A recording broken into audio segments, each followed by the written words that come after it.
goal is to bring you your next favorite band.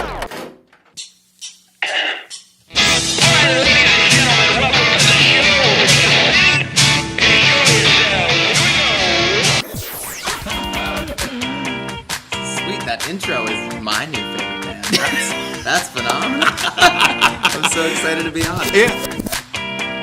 I heard a rumor that you might be able to play that song live today. You heard correctly. Yes. Excellent. So, good enough for rock. I don't know when I rock out here on your next favorite band and show. and listen, it's going to be everybody's favorite band. Phil, you weren't supposed to make me get all... God almighty, But this Phil. is why we do it. Like, seriously. I gotta gather myself. All right, go ahead. Okay. Welcome to your next favorite band. That's both the show title and our promise to you. We here at Stereophilia Studio are tireless in our pursuit of finding incredible, genre-defiant artists who are either a hot up-and-coming band or a group that has been delivering for years but have flown under the radar. Tonight, we have the brilliant singer, songwriter, and quilter out of Philadelphia, Eliza Hardy Jones. Each month, we will bring you live streams, audio podcasts, and perhaps even a live concert where you can listen to the stories and hear the music of artists personally curated by us based on what we feel will be worthy of your time. Be sure to subscribe and tune in to each episode because the possibilities are endless and you never know who will be Your next favorite band. Hello, everybody. Welcome to the show. I am your host, Philip Reese. Hello, and I'm your co-host, David Moore. And you are listening to... Your next favorite band. And really has become my next favorite band. I'm really enjoying getting to know more and more of Eliza Hardy Jones, music and all the other stuff. I don't know if you looked at like the pre-notes here for this show. We are going to be all over the place from topic to topic to topic in a great way. Just starting with the music, it's already a cornucopia with both her solo material and the groups and artists that she's been involved with. Some of which you probably are going to be surprised by. You have definitely heard a lot of these people. And then the other side of it is then there's all the other stuff. Yeah, I can't wait. I mean, we said it off the top there. Not joking. Quilting is going to be a big topic here today. Well, I mean, I brought all of my equipment. Actually, I am actually really intrigued by that because I think I cracked the pattern. Yeah. You found like the Rosetta quilt? Sure. I mean, like, I think it's fascinating. I am really going to be interested when we get to that part of the conversation. Same. Absolutely. I can't wait to chat about it some more. And then the other thing is, so I actually want to get her take on this too. So we'll bring this up again in a second. But like, I think using singer-songwriter is like such a tired, like almost raging bowl of vanilla ice cream explanation for somebody. But in this case, I felt like it was the most apt. She's a brilliant singer and a brilliant songwriter. And I just thought I didn't want to introduce anything else. At least it's a little bit more neutral because I think the next word you might use is folk. And I always hesitate to use that because it puts somebody in a certain mindset of whether they do or don't like that. And no matter what your opinion is of that word, you're going to love Eliza's music. Yeah, I mean, I don't necessarily know if I feel so like that singer-songwriter is such a negative connotation attached to it, or bland. I guess bland is a better word. I wasn't saying negative. You're going with bland. You almost hear it too often. Well, because everyone nowadays is a songwriter. Everyone is a songwriter. Sure. When you then look at the credits for the latest pop writer, and there's 12 people, and I'm not making that number up. And I'm like, that doesn't. You just figured out how to get a cut of the money. Right. But in this case, I felt it was like the most apt use of it that I've like this is a singer-songwriter. This is the capital S and capital S version of those things. Yeah, absolutely. Yeah. And the capital Q in quilter. Yes. There you go. So before we get to the interview, we did want to say, very often at this point, I say something like, David, I saw some live music. But guess what, David, we hosted some live music. Yeah, I was there too. Yes, you were. You were. And it was the No Planet B Jamboree. You've been hearing about it for a couple of weeks now. And it was this past weekend and thought it was incredibly successful. The bands crushed. Like they were just so ready to bring it, even though it was a little chilly. Yeah, Mother Nature decided to make us all chill out a little bit, if you will. Yeah, I would say this: if it was October 20th, I think people would have been all about it because it would have been that crisp fall day. But when it was April 20th, it was like, especially when the day before was so gorgeous. But yeah, so just as a reminder, can't thank the performers enough. Mustafa Nambisi, Galen Deary and the Reason Why, Clover, all absolutely crushed. We also had Delwyn Elk Bear Fiddler provide a Native American Lakota. We were able to learn Lakota blessing to the day with song and dance, and just thought that was incredible. Wanted to thank again Tavern at the Sun Inn, did a wonderful job with the space. Of course, as the courtyard is part of their kind of offering, and then the food truck was delicious. I don't. Were you able to eat something from there? Because it was, I mean, like the I did partake. Cheesesteak was amazing. I was like, wow. And then drinks, and they opened up the actual Sun Inn so people could use the restrooms. They were very, very gracious hosts. And then the Energy Co-op for being a sponsor. It was great to have them there, and saw a lot of people chatting with them about learning about fully renewable energy providing, and hopefully we they got a chance some to talk to them conversions. a little bit on stage between acts, so that was nice too. Yes, absolutely. And then, so I have a little bit of very short little clips. These are all like 20 to 30 seconds long. I just thought it would be fun to share some. This first one is of Galen. He opened things up, and so it's a little bit of the show, and you get to see just the absolute joy that Galen Deary brings to the stage, including the rest of his band, The Reason Why. So here's some Galen Deary.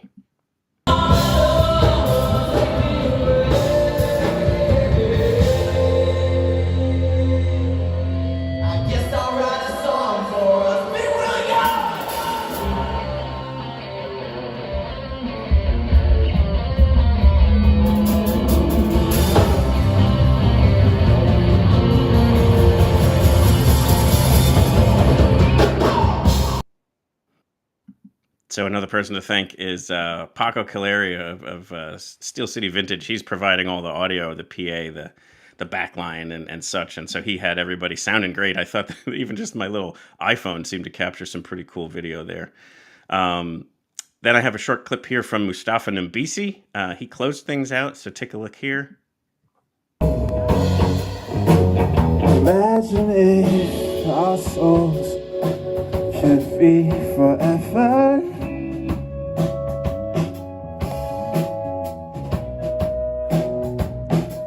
But if I stumble. And then lastly, and the reason why, so Clover was in the middle, but there's a reason why I saved her for last. She performed a cover. So as everyone knows who watches this show, I'm much more about the originals than I am about covers. But Clover, I didn't ask her to play this song, but I have asked other people to record it, like for the pre-jam episode where like we play some of the pre-recorded stuff. I think one of the coolest songs for the environmentalism kind of thing is that Big Yellow Taxi by Joni Mitchell. Well, I mean, it really has it really laid out well with the paved paradise, and they put up a parking lot. Yeah, exactly right. So I did shoot this one as famous for explaining this. Instead of shooting it this way, I shot it this way.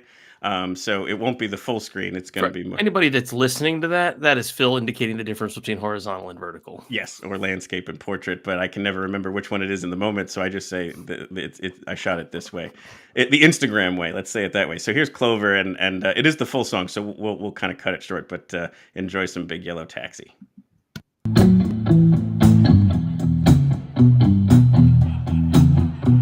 They paved paradise, put up a parking lot with a pink motel, a boutique, and a swinging hot spot. Down it always seems to go. You don't know what you've got till it's gone. They paved paradise, put up a parking lot. Sing it if you know it. They took all the trees, put them in a tree museum. So I just love her voice, her energy, everything was so great. Her originals are obviously amazing as well, but I just thought this was such a great one to capture because it's so perfect for the day.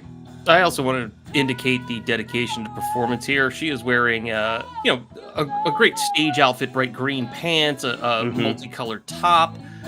The drummer, on the other hand, embraced the weather. Yes. He's in a winter jacket and a scarf at that point in time. So I've never seen a drummer with like full on ready for a snowball fight. But thank you again to all the performers of the No Planet B Jamboree and Tavern at the Sun Inn, Energy Co-op, Paco, Elk Bear. I hope I can say Elk Bear and Moon. Moon was the drummer that time. But anyway. Also, they brought the largest drum. The Yes. the Lakota tribe brought hands down the largest drum I've ever seen brought to one of our events. They needed a wheelie to get it out there. Yeah, it had to be dollied in and out. Yeah. But yes, thought it was great. Can't wait till next year. Already got some ideas on how to make it better. So mark the date, whatever the Sunday before, or actually whatever, late April, the third annual No Planet B Jamboree. You heard it here first. Anyway, let's move on to our guest for the day, and let's bring on some music. This is the single off of the album that just got released. It got the album hit Friday, the 19th of April, 2024. David likes all of those details in there because I'm a big fan of people listening out of sequence. correct. I enjoy that as well, and you're welcome to kind of check the calendar. But yes, it just came out, and so. It is a stunning album. We're going to get into some of the inspiration behind the various tracks on this because it's an important topic to discuss. But let's just bathe in the brilliance of this track here. It's called "This Is the Year," and it's by Eliza Hardy Jones.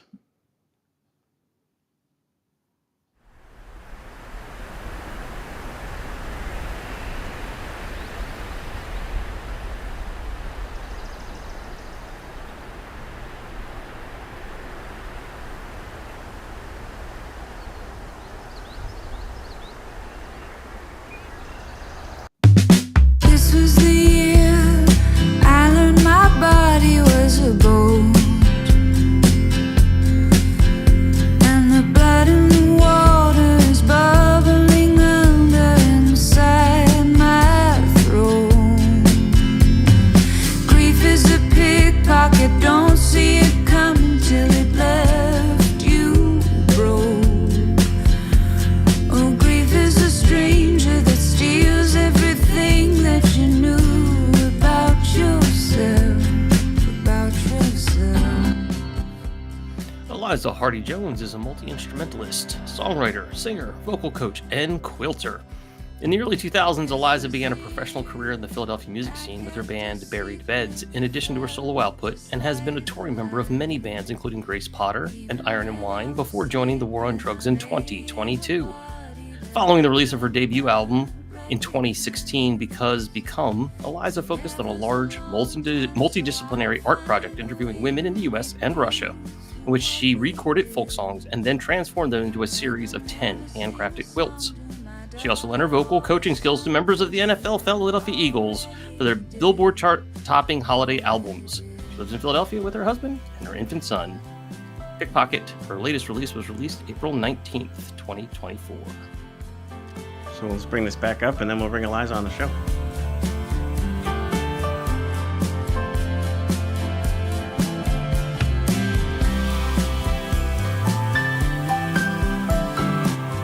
So we'll just play in the background, too. Welcome to the show, Eliza. Thank you so much for joining us. Thank you for having me. It's great to be here. Oh my gosh, what a wonderful, this whole album is amazing. Like David shared there, the album's called Pickpocket. This song is called This Is the Year. Mm-hmm. And the I wanted to say the beautiful part, but it's kind of tragically beautiful. But having the words, so what we've played here is your the lyric video. Yeah. And you get these lyrics really in your face, quite literally. And so you can't get lost in the melody and maybe just not realize what's going on, because it's a beautiful song, but it's about some very tragic stuff. So I figured much of the album, all of it, or most of it, is about this grief topic, and we'll get into a little bit more specifically. But if you don't mind, share a little bit more about this track. Yeah, this track is sort of the most pointed of the catalog of grief that I made for this album. It's actually the last song I wrote. Okay. You know, it was like the final piece of putting this project together.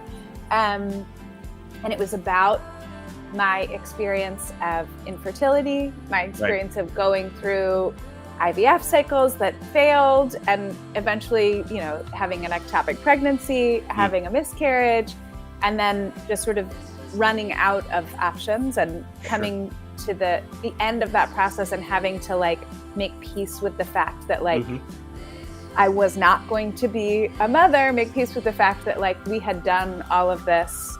Sure. And it had sort of left me broken. I just like that process, both physical and emotional, had really cut me down. So I mean, I'm sure. Songs are sort of about that process. It got me thinking about the word grief because, and it's so typically associated with the loss of a person, like and this was the loss of the hope of a person. Like, I mean, and it's like, it's a whole other kind of grief. Like, it's a whole other loss. Like, I heard somebody describe grief as being the pain of the memories you thought you were going to have. And so it was like, you had all these thoughts, this person in my life, their birthday, Christmas, whatever holidays you celebrate, Thanksgiving.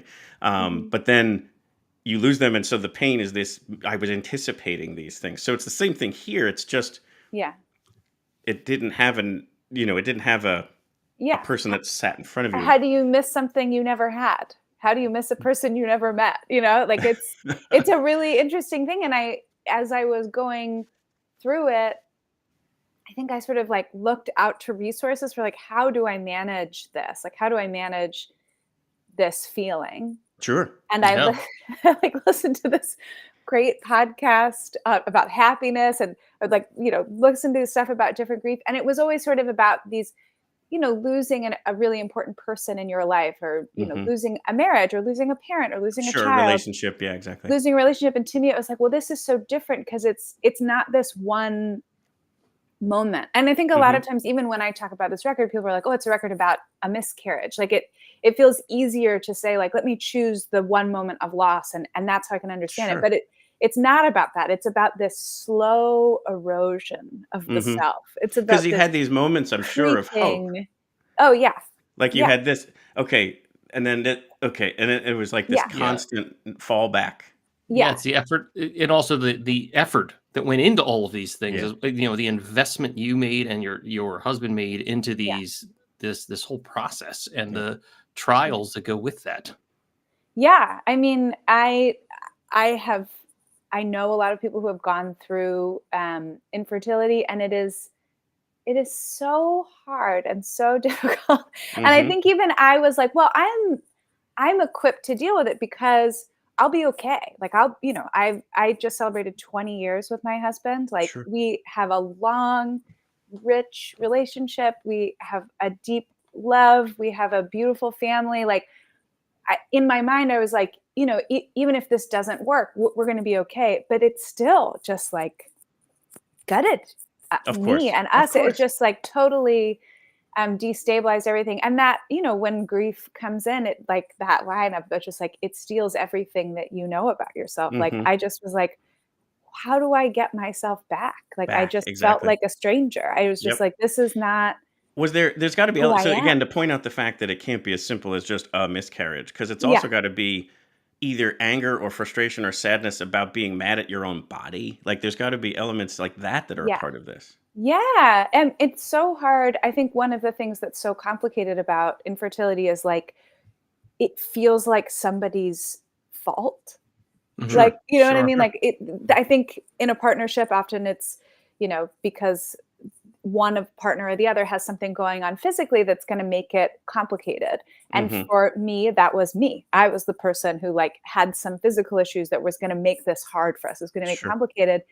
And even though I understand that it's like, that's not my fault, I didn't like do that. It always feels like it's your fault. It always feels like you're broken and that you've taken something away from your partner. And, you know, like, it's just like, it's a piece of it that does feel so hard. It's not it's so hard not to take it personally, to be Sure, like, of course. I did this. This Yeah. is me, you know?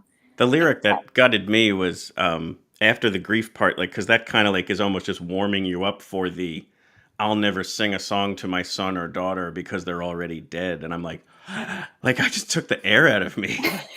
It's a hard line. I honestly didn't think that you know, I wrote the line because that's what I meant to say and that's what I thought. But I remember as soon as I wrote it thinking like, I could never put that on a record. Like, that's so intense. It's such an intense line. But I think it's necessary. Yeah, I think so too. And I think like at the time I just thought like, I'll sing it for myself. And then when it comes time to put the record out, I can just write a different line there.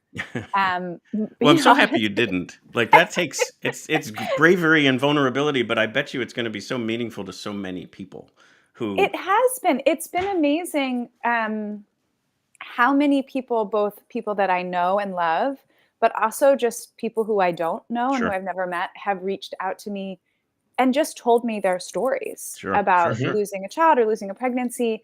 And I feel like it's a thing of, I mean, miscarriages are so universal. I think everybody knows somebody who has experienced that or has experienced it themselves. It's such a normal part of the process of having children and having pregnancies that you lose a lot of them. So it was amazing how many people were just writing to me to be like, here's my story. And I think that they were telling me the details because it felt so, I think it feels so good to be able to just say it out loud. It's a thing we don't say out loud. It feels enormously like it's pinning you down. And when you say it out loud, it suddenly has no power, but it's a lot less scary after that. Plus to know you're not alone, that someone else had been in that same dark place. That's empowering too. Like, it just makes you feel like I can handle today and maybe tomorrow, and we'll worry about the next day when we get there. I think it's also, I think a lot of people, and at least for myself, we don't tell the story because it feels like a burden. It feels like if I say this out loud, it's going to be so hard for everybody to hear it. So like, I'm just going to keep it to myself because it's like too much. Sure. And I think like me kind of leaving that line in there, which my initial response was like, that is way too much. People don't want to hear me say that. That is like way too heavy. This is definitely going to be a line that gets changed. We'll get something more. Like, good Lord. That's something so else intense in there when we get around to it. Yeah. That is so intense. But I think it just made people be like, oh, thank God I can tell somebody. Correct. Like, that's exactly right. She said it out loud, so I'll just say it to her because she can handle it. You know, and it's like, everybody tell me. Or you could bring that stories. You could bring that to someone else and say, listen to this. This is what I've been wanting to say for weeks, years, who knows what. Yeah. There's one other element that I wanted to have you talk about because I think it's an important element to share for this track. If I understand it right, tell me if I have this wrong, this is the original vocal demo. And because when it came time to sing it, it was too painful or just you couldn't quite get through it and you just went with the original recording because it was the right one. Yeah. When I wrote this song, you know, songs come together in a lot of different ways. Sometimes they take forever and sometimes they're quick. This was a quick one where I just like went into my studio, recorded the guitar, recorded the vocals, did it in a day. And then I sent it out to my dear friend Nick Krill, who sort of helped me with production and was the mix engineer on this. And I was like, here's my new tune. Like, you know, I want to get Charlie and Dave in on this one.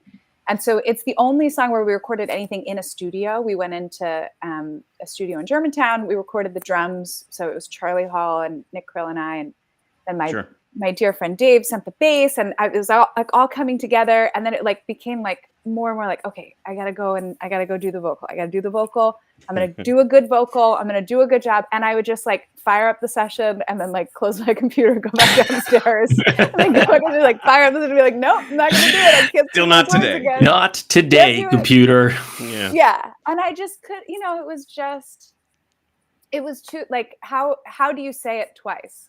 I'll never sing a song to my daughter or a son because they're already dead. I can't say it again. I couldn't say it again. Right. And at the, you know, now I can say it because I have a son and I get to sing to him, which is so wonderful. Right. And that's a beautiful story too that I want to definitely get to. Yeah. It's an amazing story. But you know, at the time I didn't know that was not the ending. To jump to that, you released this whole album before you get pregnant, right? So like you have Yeah. released this album I still in recorded the album right, before I was pregnant. Yeah. right. Not released it, but right. Yeah. It was in the can hmm and done before that happened. So it is a full 100% of the headspace you were in that moment. Yes. Yeah. Yeah. I And wanted to that's, ask I you. think Go ahead. the album itself is just that, like, it's making peace. It's Sure. it's making peace with the idea of like, this is what we did. This is what we survived. This is how I feel. It And does have that how do we get tone, out like of this? right. It doesn't have this tone of to use the depression. Like it's hard. It's dark at times, but it's like hmm it has a stream of hopefulness in it. It has a stream of comfort, almost like a patchwork quilt. Like it's got this line through it that's not so downtrodden, Yeah. and I just think that's I think it will be a wonderful element for people who need it. hmm That and again it kind of gives this element of that there is a way to push through it to kind of come to terms with it. I think the way you say to make peace with it is a great way to say it. Yeah. Yeah. Yeah. I wanted to ask this one.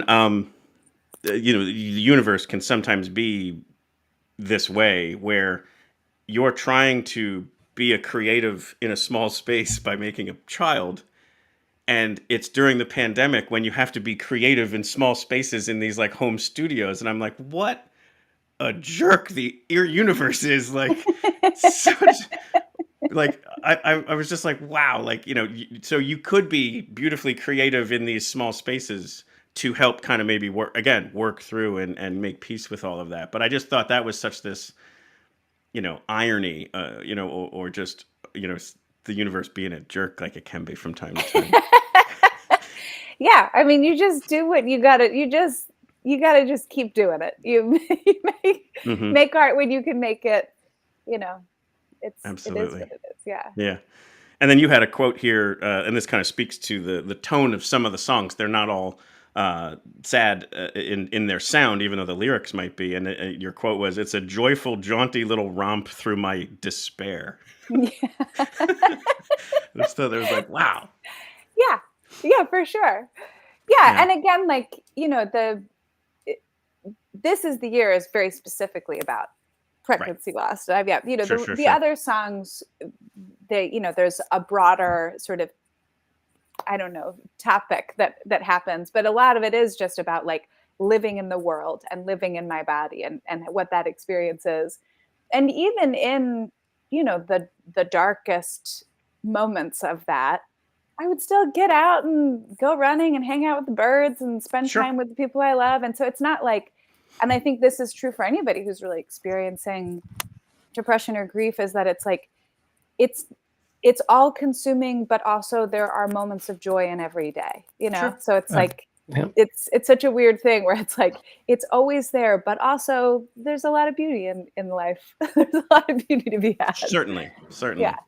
But such terrific tracks on there, and my personal favorite, which this is going to be what I play at the end, so everybody knows that in the show at post credits we always play one more track from the new album, and my personal favorite is "I Know How It Ends." Oh, fun! Yeah. So I just kind of wanted to see if there was we get a little bit of your backstory on that song, so that we can kind of flavor it for later on. Yeah. So "I Know How It Ends" is a song about a cult. A suicide cult. It's about. So fill it with the big literary piece. Love it. It's kind of the idea that that being in a suicide cult, Mm-hmm. I wanted to capture the ecstasy of it. Sure, when sure, you're in a suicide cult, you're not like, boy, this is a You're not bummer. halfway in. You're whole assing that like thing. you, Yeah, oh, yeah. it is so exciting. Deep end doesn't go far enough. Right. Yeah. And it's, it's about being in a cult, but I think that kind of cult mentality in which Sure. you believe in the power of your own righteousness, Yeah. and you believe that your violence can be righteous violence. I Sure. feel like translates to sort of society in general, that Mhm. we are very willing to believe in our own righteous power. We are very willing to believe that our personal violence is sanctified by God and somebody else's violence is not sanctified by God. And so that we are, and I think just like we live in a violent world, and I am very unsettled by that, but I also I understand how intoxicating it is. I understand how intoxicating and how Oh intoxicating yeah. Or feeling part belonging of is. something. Yeah, exactly. Yes. Yeah. It's like everybody wants to be in a cult. Everybody does. We Everybody all, does. we all want to be at the cool kids table. It's that kind of thing. Yeah. I spend so much time listening to I did not see podcasts that or sentence coming. watching documentaries about cults because I'm like, this makes so much sense. I am not the person who's like, how did this happen? I'm like, yeah, obviously Right. these people are all in cults. Yeah. Oh my gosh. I mean, that's also what's helping make a brilliant song. So a lot of times when I'm listening to like an album for preparation, I'm doing other things. I might be editing for this show. I might be, just doing work or whatever. And that's the one that constantly where I was just like, wait, what's this one? Like, not that the other ones weren't great too, but like this was the one I always had to go back and say, wait, what's the track title on this one? Yeah. And it was always the same one because sometimes like first listen, second listen, you're just kind of getting familiar with it all. But yeah, So I fun. love I'm glad that you song. like that one. And I wrote that one in Lynchburg, Virginia. I rented myself a little one-room Airbnb right by the river, and I would wake up in the morning and write all day until lunch, and I would eat my lunch and go running and kind of work through ideas that I'd been recording in the morning, and then get back and work until nighttime, and then watch a garbage movie and go to sleep and do it all again. I did a little writing retreat, and I just had so much fun making that one. Yeah. And the extra players on that are all bandmates of mine from Grace Potter Band, and they did such an amazing job creating extra little pieces of that really I think oh, it's got layers make to that it. track feel so alive. Yep, for sure. So yeah, I can't wait to share that one a little bit later on. But where your story goes to is a happy ending, like we just kind of been sharing. Like you do now have 6-month-old, right? 8 months now. 8-month-old. Yeah. And so I want to be careful with how we kind of phrase this part, because to just say that the happy ending happened is unfair to maybe someone else who does. The happy ending is that you made peace with it. The happy ending was that you got to the other side of the grief and were able to be ready to be a mother. I think that's the way I would want to frame this for people, because I heard you even talk about it, and I want you to share whatever details you're comfortable with, but you got the opportunity, a different path to take, but you weren't going to take it until you were ready, because you didn't want to do it out of desperation. You wanted to do it out of, it's the right next step. So anyway, if you don't mind. Yeah. When we were, when we had gone through the darkest moments of our IVF process, one of my husband's best friends, one of his oldest friends, called him up and said, "This is going to be a strange conversation, but here's what it is." And we had known that he and his wife had also gone through IVF in order to have their family, in order to have their children. And they had an extra embryo. They had a leftover embryo that they had kept in its cryo tank for years and years. Sure. And in their minds, they'd kind of been like, well, we didn't know why we were keeping it, but it just felt weird to not keep it. So we just had it. And we feel like this is the reason. We feel like we kept it so that we could give it to you. And so that is how we have our son. We were able to use this donor embryo from these dear friends of ours. Sure. And it's been the most wonderful and beautiful experience, because not only do we get to live out this dream of being parents and having this great new adventure, but we've also been connected to this other family in this really beautiful way, where my son has a brother and a sister. My son has extra grandparents and godparents. And there's just there's so many more people who get to love him. Yeah. And that is such a beautiful gift. It really is. But like you said, that came to us while we were in the middle of the process. Sure. And I was like, I can't do that because I'm not okay. Right. I need to I can't make that choice out of desperation, because right now I'm desperate. Right now I feel so out of control and so desperate for this to work. And I don't I don't feel like that's the way to do it. And I don't want to like enter into this relationship with that weight on my head. So we just like took time, and I went back out on the road, and you know, we just like got our lives back and got like our peace back. And then when we felt like, okay, you know what, like it does feel like maybe we're okay and things are gonna be okay. So like, let's go ahead and try this. And we were then able to try with like, if it doesn't work, then we're still forever connected to these people who gave us this beautiful gift. And if it does work, then we get to go on this amazing adventure, you know? Right.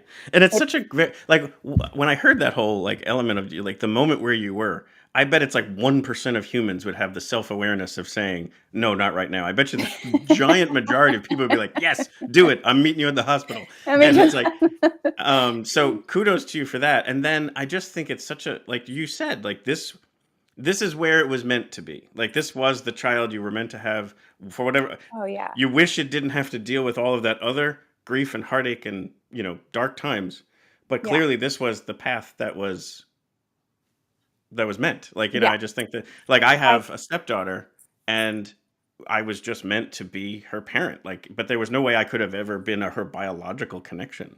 But we are, you know, connected in a way that's, like, she needs me, I need her. It's like one of those things where it's just like, these, you know, in the moment, you could never have pieced all that stuff together. But when you look back, it's like, yep, that's the way that was supposed to fall. Yeah. I can't imagine it not being like this. I feel so lucky. I'm like, this rules. My family's awesome. Well, everyone, take a listen to Pickpocket, and you know, enjoy the music. Go on the highs and lows, and explore the entire catalog. We're going to get into some of that now. So basically, we want to kind of like roll it back to the beginning. Okay. And so, if we do take that journey, so now you're one of the lucky people who grew up in a household surrounded by musicians, surrounded by artists, ballerinas, even, like, you know, all this great just exposure to stuff. So picking up instrument, learning how to sing, all that stuff was just almost like it was normal and expected, instead of this person who was maybe like trying to, you know, find that way in a family that never really, you know, had that. So like, what a great kind of like a way to grow up with all of that, and classical musicians and, you know, folk stuff. So anyway, share some of the kind of like family exposure there and some of the inspirations early on. Yeah, I mean, you said it well. I grew up in a family of musicians. I grew up surrounded by music, sort of half classical musicians and half folk musicians. My grandparents met in a pit orchestra. That's awesome. Yeah, my dad plays music. My mom plays music. My mom's brother was married to a professional flute player, and he played in a community orchestra. He's also a painter. My dad's sister was a professional ballerina. Aunt was an opera singer. Her son was a composer. Wow. So there's really just like, it was always around. Thanksgiving must be a riot. Oh, Thanksgiving's the best. We make a family album every Thanksgiving. It's great. we play lots of music. I want to come to your house for dessert. Like, that sounds amazing. Really, I mean, and Thanksgiving is also like not a 1-day holiday. It's like a 6-day holiday. Everybody piles into my parents' house, and it takes a while to do all the tracks. Yeah, right. Yeah. For a long time, we just played old time music. We played old time and bluegrass. Mm-hmm. And even like the day after Thanksgiving, we would go to the old folks home where my Nana lived, and we would play for all the folks who were living in awesome. long-term care there. And it was really just a big part of our process. And I think starting around the pandemic, the Thanksgiving party got a lot smaller. Mm-hmm, and that's when we started making the albums, where we were just like, okay, well, we don't have like the full band, you know, so like, what are we going to do? Right. The full 70-piece band. It's been so great. My brother has 3 children. My brother's also a musician and a songwriter, and has made way more albums than I have ever made. Is he also the one that's the insect biologist? Yes. My brother's an insect biologist. He's an incredible, like, I get all the credit for being a quilter, but like, my brother is an incredible sewist. He makes all of his own clothes. He's made me clothes. He's awesome. An incredible tailor. He has a new album out right now that everybody should listen to. It's amazing. He turned Yeats poems into pop songs. There's a whole Oh, fun. podcast about it. It's We absolutely have to link incredible. to that. We'll have Yes. to get details on it. Yeah. Yeah, I will link to it. It's so beautiful. So I just, I grew up in a house where like music was the default. It was just what we did and how we hung out. And Yeah. I remember when I started dating my husband, he was like, "How did you learn to sing harmony?" And I was like, "I don't know. Do you learn how to sing harmony? Like, what are you talking about? Like, I don't know any Had other to. way. What do you mean? yeah, like it's just like it's in the ether. You just like it's the other note, and then you just sing it. He was like, "No, that's not how it works." That's awesome. Oh, and let's talk about this. So, your grandmother, who you mentioned before, has synesthesia. Yes. And this will come up again a little bit later on, but for now, maybe we just talk about what that is, because I think it's such a cool thing. Yeah, my grandmother, my grandma Mary had synesthesia, which is like a thing where your brain crosses two of the senses. So for her visual sense and her aural sense, like when she heard music, she saw colors. And that's how most people experience synesthesia. But there are synesthetes that like smell music, but she saw music. And she also had perfect pitch. So when I was little, she would like, like come up into my face and be like, "Red, red, what note is this? It's red." Like, I don't know what note red is. But it was A. A was red for her. But yeah, so she had synesthesia. And we did a lot of, my grandmother was a violinist and she taught musicians basically her whole life. Her whole mission in life was to educate the children, was to bring music to the children of the world, all over the world, wherever they could, if they could afford it, if they couldn't afford it. And she worked, all over teaching music lessons. We did these first time fiddlers workshops with her, and she would do these color solfege things. Because if you think about like a 4-year-old can't read, but a 4-year-old knows what red is. And so if you just say like, play the red string, then by the end of the day, they're playing Boil Them Cabbage Down and everyone's happy. And you have this new exciting connection to music. And maybe those kids go on to be, professional musicians. Of course. And then some just knock out hot cross buns and, move on with things. And that's and move awesome on with as well. things. And they get to have that beautiful experience. Absolutely. So, Absolutely. Yeah. yeah, my grandmother Mary was a real character, and just she bended the world to her will in the most beautiful way. She would, I think like when she retired, she was like, "Well, I'm going to retire, but I'll retire to this small town, and I want to start an arts and nature center. So I'll just get this guy to give me the land, and I'll convert the theater downtown into the arts center, and then we'll start, and it's just like, wait, what? How are you going to do that?" And she's like, "Well, it'll just happen because the world will just bend." That's amazing. And What it a did. cool She does gravity. do it. Yeah. It was What a amazing. cool person. Yeah. Yeah. I'm just picturing too, like, red. Stop Yeah. singing colors at me. Yeah. And like always in like, amazing flowing outfits and I can imagine, yes. Yeah. telling stories. I mean, if about music is elves multicolored, and- you'd probably need to be like super jazzy with your outfits, because She was you a got to very keep up with the jazzy music. dresser. Yeah. But and so what do you pick up first? Piano? Like, because I think you got classically trained as a pianist, right? Yes. My dream as a kid was to be a classical pianist. That is what I wanted for myself all the way up until college. I like auditioned for conservatories and Well, you had two dreams. One was that. The other one was to be the first female NFL football player. That's true. I did. I wanted to be the first female professional football player and a classical being pianist in the A off classical season. pianist. Right, yeah. Because there's time for all of that. I was a very sporty tomboy as a kid. And also as a little kid, I was just like fast and tough. So I could totally play football. And then everybody kept growing and I stopped growing. So I don't know. I'm sure one day there will be a woman who plays professional football, but she will not be for sure. 5'3". Yes, no, you're probably right there. She will not be tiny. Yeah. So yes, those were my dreams. Got it. So it is time to give David a trivia question here. Not a trivia question, like so before you answer, Eliza, because you know the answer, let's see if David can guess. So grew up the way she did, everything you heard, classical trained pianist. Right. Also surrounded by folk and bluegrass. What do you think her first concert ever was? So I happen to know the answer only because I looked at the spreadsheet. But it is a band that I have seen. So it is Guar. So Because obviously, after all of that, the first band you're going to go see in concert is Guar. If you're going to go to a concert and it's your first time ever, why not go to the one that could probably scar your entire existence forever and also bring about a science fiction revelation while you're enjoying the show? I love Guar, but there is like an asterisk on that. That's the first concert that I bought a ticket to. Okay. Like, I was like, you took yourself to. I took myself. Well, my Sure. brother and I went Right, to a but Guar show at the versus the Trocadero. ones you were brought to. Yes, yeah. So like, probably my first concert was like the Philadelphia Orchestra, or Sure. like we would go to the Right. orchestra all the time. We would go to folk festivals, and there was I had seen a million shows. My brother was in a punk band. He had a band called Anal Sausage, and he played, Stalag 13 and the Fake House. And I went to punk shows it's a perfect constantly. punk band name, no notes. Oh yeah, perfect. So Right. it's not like I'd never been at a concert before. I had seen shows, but it was Sure, the first sure. one where I was like, I'm gonna buy a ticket. Right. I'm gonna go to a venue. I'm gonna stand in a line. I'm gonna Right. scan my ticket. Right. Like that, and that was Guar. And Yeah.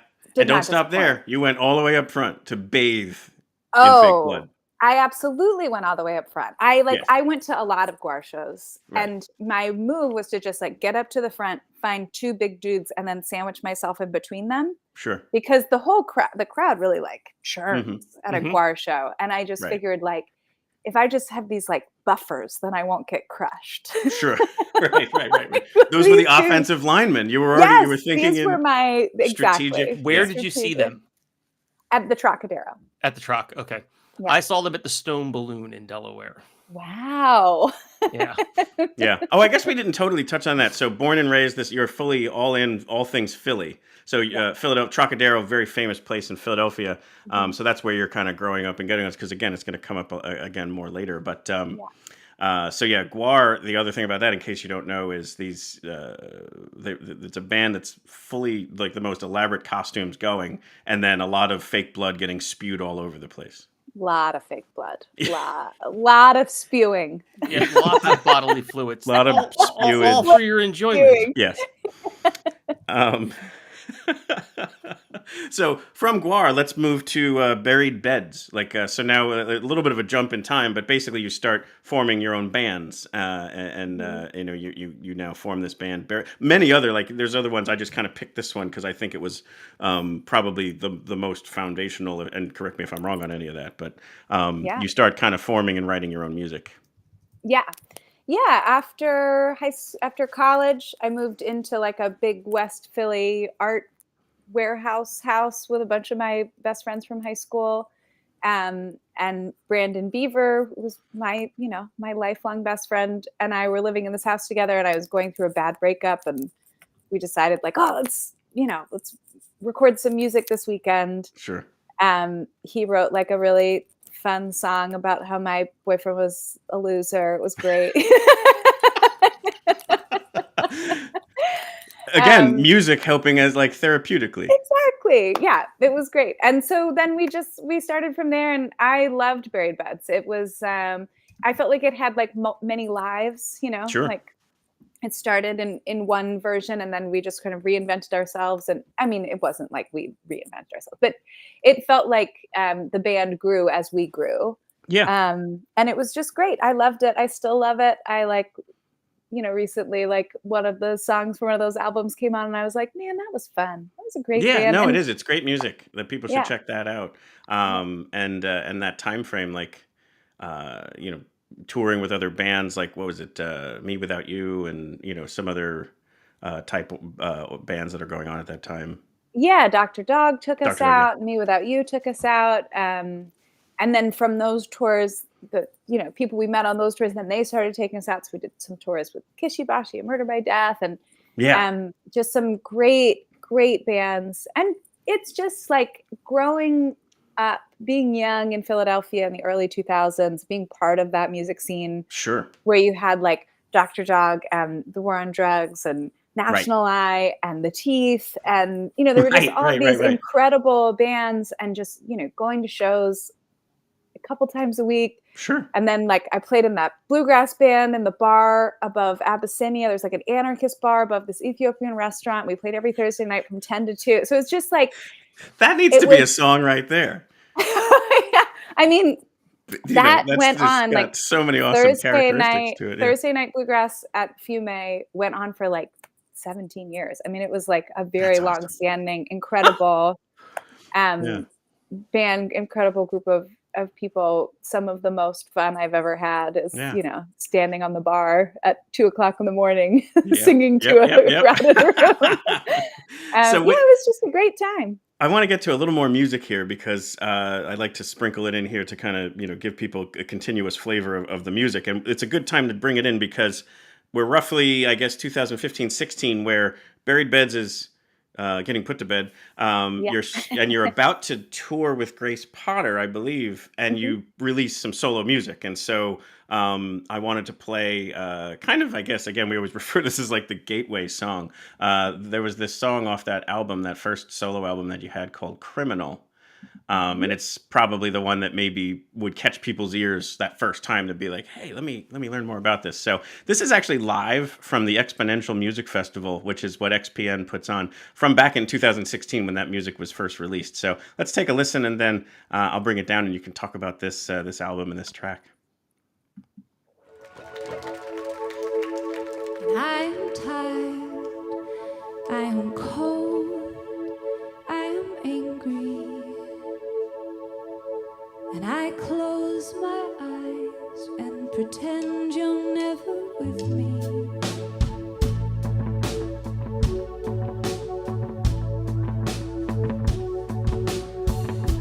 And I am a liar, I'm a fraud, I'm a criminal at heart, and I steal myself for the fall, but I'm already in the dark.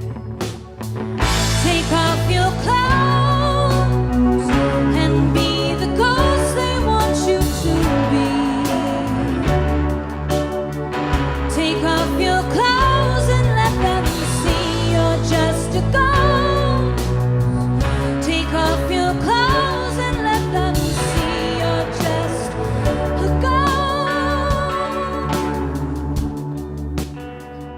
ghost. So again, like you can just hear this, I mean, heartfelt, back to the phrase singer-songwriter is just on full display here. So yeah, tell us about, was this solo music brewing? Was it older stuff that you finally had a chance to release? Was it more in the moment? Like, tell us a little bit about it was definitely new. You know, I think like I had spent 10 years in Buried Beds, in the framework of Buried Beds, writing music with Beaver, and always writing with that project in mind, like writing with him in mind, writing with the band in mind, writing with that project's identity in mind, and was just kind of ready to not do that. But it was like a really tricky thing where I was like, so then what would I write if I weren't writing for that project? Like, what is my voice? Who am I? Mm-hmm. You know, like, what do I want to talk about? Right. And that was a really interesting process. I definitely probably spent like 6 months writing songs I hated, where I was like, well, I'm not that, because that's awful. Good Lord. Like that's that Muppet who tries to play the piano is like, I'll never get it, never. Yeah, just, just being his like, head oh, no, this is, no, thank you. Like, Right. moving on. And then I think with Because Become, with this album, I landed on it. There was like sort of a breakthrough moment, and this song that you played, Criminal, was that moment. I wrote Criminal and I was like, this I like. This feels good. This feels right, you know? And making that record was so much fun, and just like really pushing myself to do things I had never done in Buried Beds. And it was great. It was like really liberating. I mean, obviously I loved Buried Beds. I loved writing for that project, but Because Become was this thing of like, who am I without that? Who am I without that framework? So that's what that song was about. And it's that song specifically is about Sinead O'Connor writing a letter to Miley Cyrus about not being exploited by the male music industry, and then Miley Cyrus writing back to Sinead O'Connor and being like, fuck you. That's wonderful. This is like, I would obviously never have gotten that without you sharing. That's great. Yeah. There you go. Now you know what the song is about. But it's kind of about that. It was inspired by that, and then it morphed into other things. Yeah. But I mean, the whole album is amazing. and just it kind of, I think, is that foundational sound for you that now you come back and it's like, just a beautiful evolution on that with the Pickpocket release, and can't wait to see where else it goes to from there. But in this moment, like we said, you're about to tour with Grace Potter, and she likes this music, and you actually were opening for her on the tour where you were also in her band. Yeah, I How have been cool is on the that? road with her for a while. I think I'd been on the road with her for like 6 or 7 months Sure. when I finished the album. Mm-hmm. And she and I like became immediately very close friends. Like it wasn't just like, yeah, I work for her. I don't know. It was just like, I arrived and I was like, we're best friends forever. And we love each other still, even though I don't play with her anymore. But yeah, so when I finished the album, I just like sent it to her and I was like, hey, here's this album I made. And she was just like, you got to open the tour, that's amazing to be essentially nobody, right? Like Eliza Hardy Jones as a solo entity is nobody. Nobody's ever heard that before. So Maybe then, then, but not now. Like now, you are big time somebody. Now I'm this person. Yeah, you're so Coach E. We're gonna get. I'm Coach E. Yeah, it was. But how incredibly generous and gracious, and I think her audience was a little bit like, "What is this? Who is this woman?" But also, I think there were a lot of people who loved her music who then loved my music, and sure, of course, I think have followed me ever since. So it was a beautiful thing, an incredible opportunity. And my bandmates were my band. So we were like all pulling double duty. So the Matt Musty and Tim Doe and Ben Alaman, and even sometimes Benny Yurko would come out and shred some guitar solos and then abscond backstage again. How lucky am I to like have this incredible, world-class band to like play my songs for the first time. And quite a testament. Obviously, they must have liked playing it because otherwise they'd be like, I ain't playing twice a night. But they must have really loved it because that's what would have drawn them in. Yes. Yeah, I think they did. It was a beautiful time. It was really. Yeah. I'm so lucky. Yeah. So another huge fan of that music was Daria Orlova, and that is what's going to lead us to this other chapter. Yeah. She reaches out to you on she shot her shot on Facebook Messenger or something like that. Yeah. I was on the bus with Grace Potter, got a Facebook Messenger message from Daria Orlova, who is a painter from Murmansk, which is in the Arctic of Russia. And she said, I found your music on Russian Facebook. I'm a painter. I would love to talk to you about shadows. And I was like, sure, let's talk about shadows. Let's do this. And she, we ended up chatting, and she said, she was doing this painting exhibition. Could she use my music in the exhibition, which is a wonderful thing to be asked. And I was like, oh, of course, yeah. She then said, Katerina Shirova, who runs the Arctic Art Institute, you should talk to her. She would love to talk to you about collaboration. So I like 6 o'clock in the morning, like driving through Iowa on the front cab of the bus, like opened up my computer, like flapping around on my lap and Skyped with a Katerina from Arkhangelsk, which is like on the White Sea, sort of across from Norway and Finland. We just talked about Russian folk music and about the Arctic and handwork and quilting and embroidery and folk music. And we just like really made this connection. She said, well, if you come up with a project, we'll host a residency for you. That's awesome. I thought, well, who gets to do a residency in the Russian Arctic? Like that sounds exciting. And I should mention this is 2016.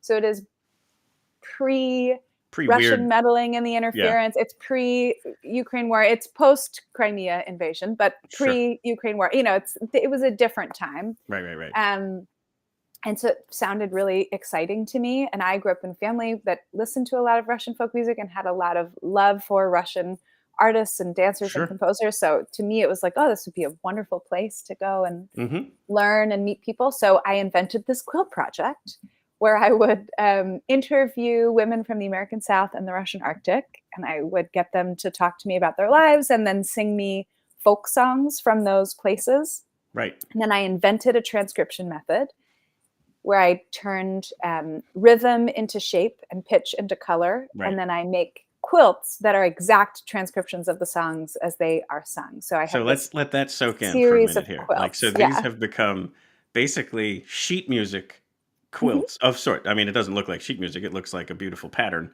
but it represents the song. Almost like I pictured it when I was looking at it. It's like a player piano. You could run this quilt through it and it would play the song. Totally. Yeah, Yeah. absolutely. Yeah. And so I have a picture here. Like this is you in like the quilt shop. I don't know. Like this was just Yeah. So this is like quilt nerd stuff. When you make Yeah, do it. quilts, you make quilt tops, and then you have to actually quilt it, which is where you stitch the 3 layers together, your top, your batting, and then your backing. Sure. And you can do that in a number of ways. The quilt right now is on what is called a long arm machine. So that Right. quilt is a king size quilt. So I would never be able to run that through my home machine. Sure. So you load it onto a long arm machine. People own long arm machines, but they are bigger than my row home. So So where is this? This is at the Blue Hen Quilt Shop in Delaware. Nice. In Newark, Delaware. Yeah. So I just rent time on the machine. Blue Hen Quilt Shop, wonderful quilt shop. There you go. Shout highly out to recommend Blue to Hen. everybody. University of Delaware quilt in the up back right corner. Exactly. Yeah. They're my old stomping grounds. There you go. Yeah. And then I Yeah. have this to share. I thought you might want to talk through. So I think this has something to do with the patterns you were creating. Yes. Yeah. So this is the sort of me explaining how rhythm is represented by shape. So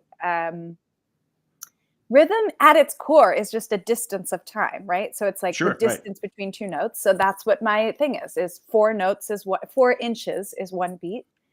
So a 4-inch square is a quarter note. And then if I needed, you can see at the end of the line, a dotted half note would be 3 beats. So that's 12 inches long. Sure. If I need to make something smaller than a beat, like an 1/8 note, then I use half square triangles. And that's because half square triangles are the building block of all quilts. So I'm sort of using quilt language to. So it was almost like they were meant for each other. It's almost like they were meant for each other. I just Yeah. want to point out there was also a 16th note one that was stuffed in there just Hang to on. show Oh, yeah. how that works, which is a quarter of a triangle there. It's in the top row in the center for anybody Yeah. that's looking at this. Yeah. With a dotted 1/8 leading it. So that's dotted 1/8. Yeah. And it's really fun. Like when I did this project, I'm doing all traditional music from Russia and the US. And so folk music is generally on the beat. Mhm. Yeah. But Right. since I have finished this project, I've ended up doing a lot of commissions for people of like their Sure. wedding song or a song that they sang to their kids or whatever it was. And so I'm quilting modern music, and modern music is off the beat. It's all syncopated. Like rock music is syncopated, Right. which means instead of having all the shapes be like squares or rectangles, everything's on the bias, and it's very fun. It's very fun to look at the difference between folk music and modern music. Yeah, sure. And so the other thing is, and I wanted to bring this up. This is your straight from your website. This is the quilt project, and these are the various quilts you ended up creating. Yeah. And it's what is it, 12 total? I think it's 10 in 10. this series, Got it. but I've made about 20 of them total. Got it. And this is a mix of both American South and Russian folk songs, where you interviewed these women. And so that was the other element to this too, is these were not songs written by someone at some point, but it more is just part of the community at this point. They're just songs that people sing. Yeah, a really important piece of the project for me was only using songs that had no provenance. I Sure. love the idea that like music just exists, Right. right? It's like that there's just like these American folk songs and we don't know where they came from. They just exist. Right. And the same thing is true in Russia, right? You just have these like folk traditions where we just don't know where they came from. And a lot of what the project is about is talking about how women have contributed to cultural identity, Sure. and like that we understand ourselves as a modern people through our folk traditions. And so it's a way of looking at how women have played a really important role in terms of like how we understand ourselves and how we understand the society and ways that we can like be connected to people who we feel at odds with. And so it was sort of a feminist peace project. Love it. Yeah. And also those are currently on display in the National Quilt Museum in Nebraska. The International Quilt Museum. International. Yes, the National Quilt Intergalactic. Museum there's 2. The National Quilt Museum's in Paducah, Kentucky. The International Quilt Museum's in Nebraska. And that had always been my dream. When I started this project, I remember saying to my husband, like, my dream is I make these quilts and I get them into the International Quilt Museum. And when I got the like email from the International Quilt Museum being like, we're interested in maybe doing an exhibition, I like jumped on my living room table. I was like, it was very, very exciting. It's like there are some serious like chest bumps and high fives going on all It around was at that point in like- time. I cannot express to you how amazing I feel to Sure. have that Oh, connection I to this bet. incredible That's amazing. institution. I mean, Yeah. it's the most, I think it's the most successful thing I've ever done. And you've been wildly successful. But it's true. Like, just because you may not have a connection or an awareness of a quilting type world, it's there. It's been there for generations upon generations. Yeah. And a museum is a connection to the past. And so now this is helping people bridge a connection to the past that's now going to be preserved forever. Yeah. And those songs that could have been lost if the wrong people didn't share it with other people, like passed away, they're now preserved in a way that is so perfect for the heritage. I mean, like, it's just amazing. Yeah. And I really do hope it's a way for people to be continuously excited to re-engage with all of the beauty that there is, Absolutely. in our traditions. Yeah. But I mean, kudos to you. Like, what a wonderful, like, even just the concept. So like you were asked to do this residency and you even just dreamed up, okay, I'm going to interview these people. I'm going to make sure it's songs that are just part of the community, don't really kind of have an affiliation or a provenance at all, but it's something that is passed down person to person, family to family. So let's just learn more about that. That was cool enough. Then we're going to take a quilt and invent basically a cipher code on how we're going to stitch it in there. And then the sheer brilliance of that one, and back to the synesthesia, you're not connecting it exactly to the way your grandmother saw it, but that was somewhat, I guess, inspiration of, oh, wait, I can use color to represent note. And, like you said, time can be represented, in a pattern. I think it's just super brilliant. Like, it's just such a cornucopia of great ideas, just all kind of like boiled down to a quilt at a time. Yeah. I mean, it was really very, very fun for me and took a lot of faith from everybody involved. Because Sure. like when you just say it out loud, people are like, what? Oh, I can What are you imagine gonna the do? beginning. People were just like, all right, crazy person. But Yeah, like what's happening? You said the Arctic in Russia and quilting, and Yeah. you lost me somewhere along the way. I'm just gonna continue to go. nod. yes. Yeah. And then it probably became, listen, go do proof of concept and we'll talk about it afterwards. Yeah, exactly. And it That's really when I told Ekaterina, she was like, I don't know what you're saying. Like, you got to make me one. And I was like, And I it will make wasn't you just one. a language barrier. Yeah. Yeah. And I mean, Ekaterina Shirova is this incredible, incredible art curator.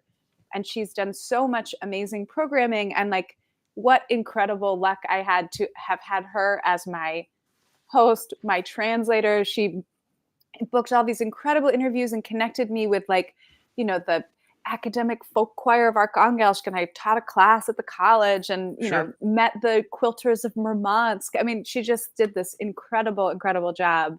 That's so cool. How lucky am I to have met her, to be friends with her now? Yeah, and exactly, like, kind of went on a journey there. Like, that's fantastic. Yeah. So, as if we haven't talked about enough amazing things, like there's also these other elements, like, oh, by the way, performed with Grace Potter, Iron and Wine, and now currently a member of the War on Drugs. You talked about going to their concerts as a teenager, and now you're in the band as they tour, and being part of that whole thing. And they won a Grammy. Like, this is a big time Philadelphia-based band that makes a lot of amazing music. Yeah, I'm so, it's like my dream gig, right? Like, these were my good buddies, and Sure. I wasn't a teenager when I was going to those shows. I was, apologize. but still. I meant to say younger, and it was just as a young rolling. lady, I was, going to shows at the Fire, or, the Khyber, and watching them play, and, just became friends with them. Dave Hartley, who's the bass player, and I played in a bunch of different bands together. Anthony and I have played in bands together. Charlie and I have played in bands together. So it was a thing where it's like, they are dear and close friends. Sure. All of them. And I, sing in a choir with them. It's really like the connections are so big. Yep. And had always been just so proud of them, like was able to just root for them. Like, like made these incredible records that I loved and won a Grammy. And I just got to be like, oh man, how great is it that my friends get to do this, get to do this and write this beautiful music. And at the end of the pandemic, I was, out of tour. So like I needed a tour. Right. Because I'm just a side person, I like, you'd have to like find somebody who's starting an album cycle. And I reached out to my buds and I was like, hey, let me know if you hear of somebody who's starting an album cycle. And unbeknownst to me, I guess there had been this like running gag where they had finished the album, I Don't Live Here Anymore. It's an incredible, beautiful album. And they had started rehearsing. And as they were rehearsing the new songs, it was like, okay, well, who's going to play this part? Who's going to do this? And the War on Drugs has like, everyone plays everything. Everyone's got a keyboard and a guitar. And it was like, who's going to play this part? And I guess the running gag was, it was like, well, Eliza will play that. Who's going to sing this harmony? Oh, Eliza will sing that harmony. Who's going to play? So they manifested it. They were just like, it was just this running gag that I had no idea about. And then I like got this email from Adam who's like, hey, we've got this gag that you're in the band. Like, you want to just fly out to LA and see what that's like? And I was like, yeah, that sounds amazing. I'm on my way to the airport. I'm willing to take this joke all the way to the end. This is amazing. This is no joke. But just, I love it. I love that it was just like them, like, I think like had made the They joke invoked it. enough It was times. it was like a Where, spell. like, finally They it cast was a like, spell. we should probably just get her to come out here. And, they're such an incredible band. Their live show is amazing. I think it was kind of like, does it make sense to add another person? Is that going to be good or bad? And, it's such a tight group of people that you also can't just be like, we'll just add like some new dynamic. So I think it was this great fit where like we were already friends. Sure. We knew that, interpersonally it would be fine. That it was just a matter of like, is what I'm going to bring musically going to be helpful for what's going on? And I think it is. So now I get to do it, and it's so fun. And I got to go to the Grammys, and it's so fun. Yeah, what absolutely. What a great. And then it leads to to another amazing thing. So it was big enough that you don't have to be just from the Philadelphia area to know about this. But the Philly Special Christmas. 2 years in a row, members of the Philadelphia Eagles put out an album to raise funds for children to kind of give them a good Christmas. The first year, though. Basically, it was Connor Barwin, if I understand it right, and the players, Jason Kelce, Jordan Mailata, and Lane Johnson, were just kind of had this idea that they wanted to put together a Christmas album. They all sang in the locker room, and were like, hey, let's just do this to try and raise funds. And so Connor starts to reach out and ends up reaching out to Charlie Hall from the War on Drugs. So that's kind of the step that then leads them to maybe reach out to you. But anything you want to share about that process has got to be so cool, especially as a massive Eagles NFL fan. Like, that's like the other part about this is like I've coached them to being better singers. Like, can they coach me to get on the field? Like, what can I do? How do I? I remember Charlie calling me and being like, hey, I'm going to need your help with something. And I was like, what are you working on? He was like, I'm making a Christmas record with the Eagles. And I was like, Don Henley? Like, what are we talking about? I didn't even think of that. That's amazing. Yeah, of course. That was like, obviously, I thought he meant the musical Eagles. And then he was like, no, don't they have things pretty much figured out? Just like, I was like, whatever it is, I'm in. Like, whatever you need me to do, I'll do. And I think, he just wanted me to help those guys to feel comfortable in the studio. It's like they obviously had been singing together and we knew that they could sing, but we didn't know how well they could sing. And so I got brought in as the vocal coach, and it's been such a wonderful experience. Sure. I have grown to like, I just love them so much. They're just such an incredible group of people. Last year, I also got to work with Jordan Davis, who's just so sweet, just like like massive sweetness personified. Like, I've never met a sweeter person. And just to be able to to do that, to be able to make music with people who are so excited to do it. Every time you make a record, it's super fun and everyone's excited to be in there. But there was something so distinctly joyful about making a record with football players where it was just like, I can't believe we're in the studio. Like it's, Right. you know, like, and that excitement was so That's amazing. infectious. Yeah. You Important know? to note that in that first conversation with Charlie, he made sure that this was not going to be some sort of a gag NFL thing, that he was saying, I'll do it, but only if we're going to take this seriously. And that was their plan too, but you just never know in that early phase. But then I have a picture here of you coaching them. I figured they'd bring this one up here so we can kind of just share what that looked like. I am much smaller than them. They are ginormous humans. This is literally like from the very first meeting too. Fantastic. And I was a little bit concerned. Like, here are these guys who, like, just by definition have to have an intense amount of ego to be able to perform on that level. And then who am I, this stranger, this woman?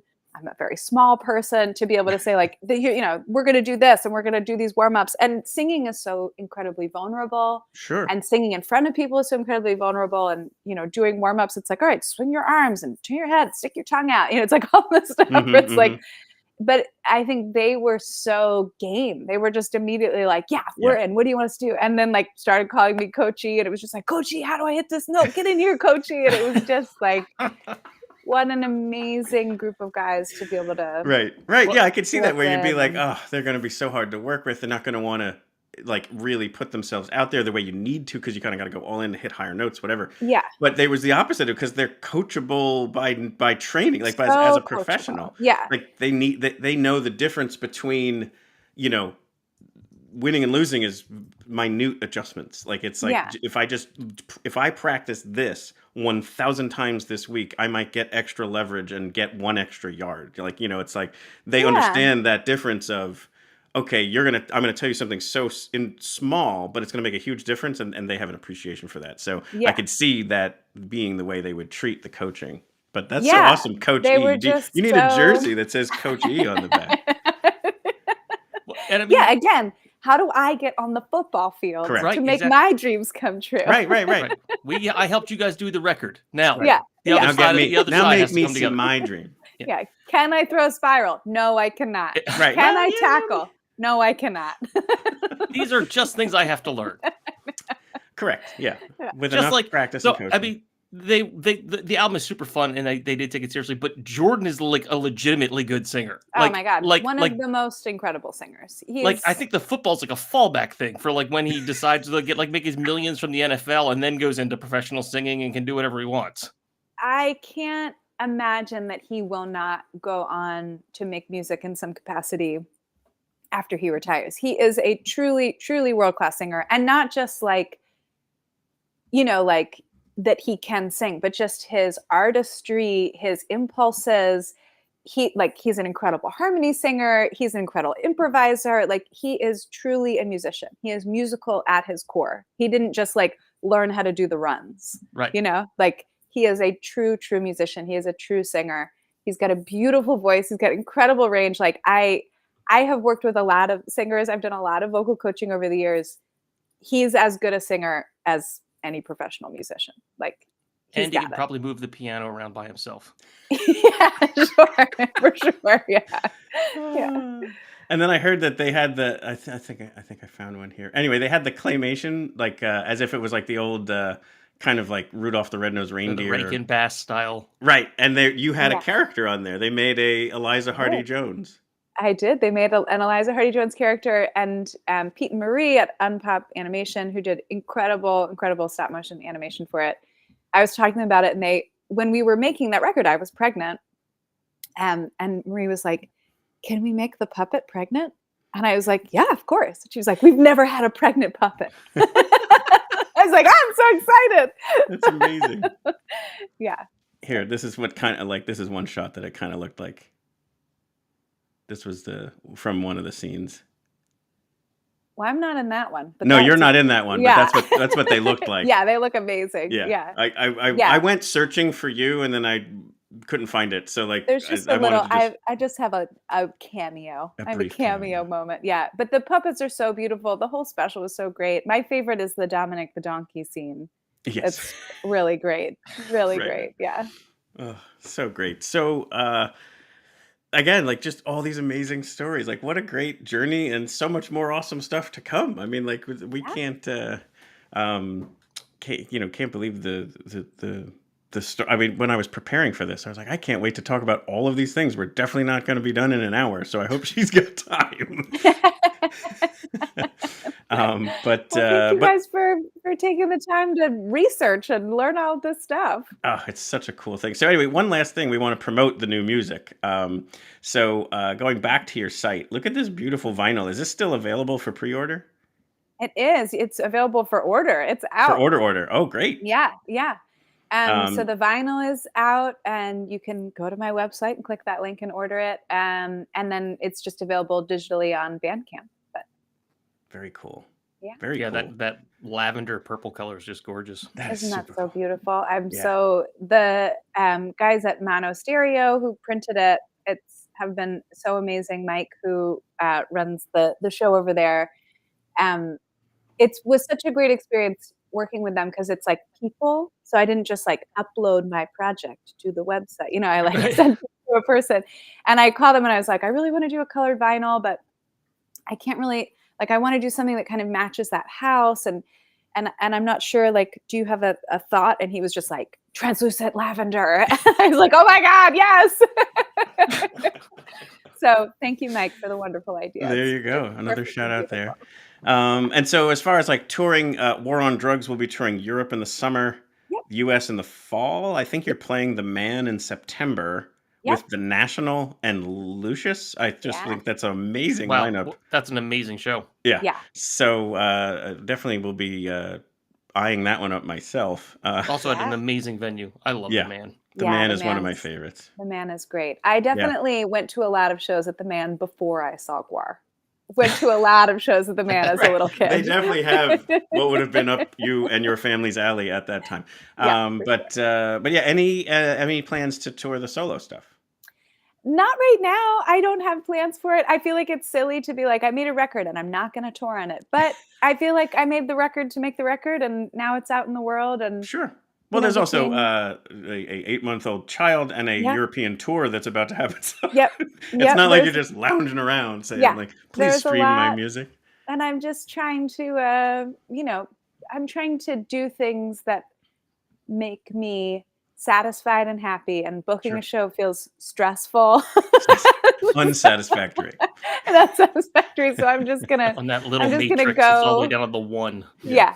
I think people are like, you should really book a show. And I'm like, that would be hard. That would be a hard thing to do. And I did a lot of hard things to get here. So let's just skate for here. I'm going to take status quo for now. And thank you very much. But no, I do hope it tours at some point. I would love to see that some of those songs I just would, I would pay to listen to them live. So I think that's something that's on my wish list. But Eliza, thank you so much for coming on our show and sharing these wonderful stories. Thank you so much for having me and for helping me to promote the record. I really appreciate it. Absolutely. Everybody check out Pickpocket. And thank you. David. Philip. What a journey that was. Look, here's the thing to take away from this episode. Get a map and put all the places that were named in this episode on a map. Right. But you'll also need like something to do with every single one of those, let alone the thing that happened there. It is like a amazing story that is so unfolding. Right. So you need the map. You need to have the music on in the background. Sure. And then you need probably, I was going to say a dictionary, but you might as well just have like your phone or a computer and just look up things like synesthesia and pull up the images of the quilts and stuff like that. And then catch an Eagles game. And then just, bathe in all things EHJ. All right, Phil, let's say goodbye to everybody.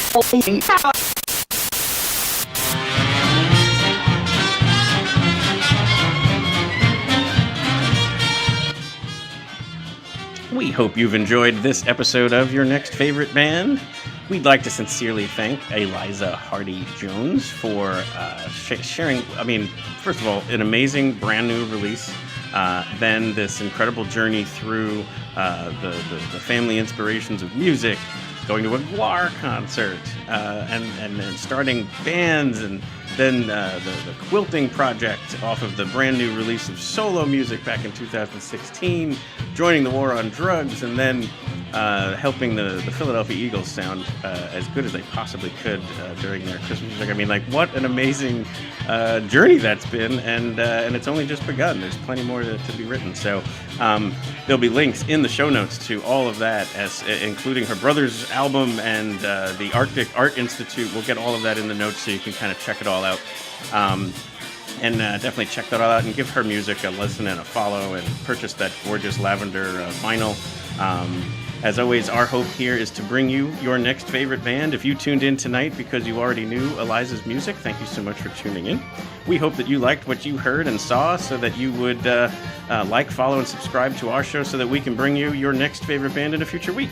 Or on nextfaveband.com is all of our prior episodes and interviews, and you might have your next favorite band already out there, just ready for you to find them. We've got lots of great stuff coming up here as we head into festival season, and we will certainly look forward to seeing you at a live show soon.